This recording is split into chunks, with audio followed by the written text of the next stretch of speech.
What about Nissan? Some news there. Yeah, we've also got some big manufacturer news on the Nissan front. We get excited about hero cars, and the Mustang is certainly one, and there's probably no bigger hero car than the GTR. And we've got some news here from the Nissan CEO from Perth last weekend. Let's have a listen. The 2017 rules do open up that opportunity for us to consider GTR coming back into the category. Lots of things for us to consider. We're lucky. We have a number of opportunities both in terms of our body shell with the Ultima that we're running today and the GTR. And of course it also gives us some opportunities with engines as well, both the current engine, which will be 4 years into its development phase by the end of next year. And of course we also have some engines available to us with the GTR globally options. There is an engine that's available to us that we use in our global GT3 program in the GTR. So that obviously would fit the new category rules as we understand them to be. But of course we also have an engine that we've been working on in this car that certainly is the other option we have. It obviously is an iconic vehicle for us.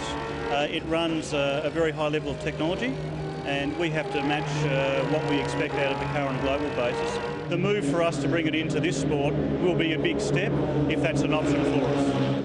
Yes, so the question about whether we would run Ultima and potentially GTR body shells alongside each other, that's something for us to consider over the next couple of months. It's not clear cut from my perspective. I think probably from my perspective at this point in time, I think we'd stick with one or the other, not both. Yeah, so we're obviously made a commitment until the end of next year, which is at the point in time when these new rules and regulations come in. We've seen really steady growth over the first 2 years. This year, of course, our expectations are much higher.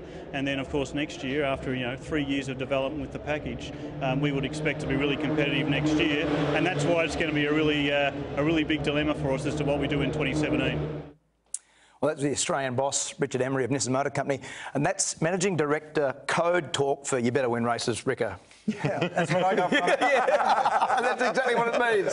No, look, Richard has fantastic support for us and the involvement from Nissan in the category, so we're pretty excited to have Richard involved. He's been there for a little while now. He's very firm with what he wants. He wants to win, and he's working with us very, very well, not only in Australia, but with Nissan and Nissan Motorsport globally to make sure that happens and that we've got the right support to do it. So we're pretty excited about what the future holds.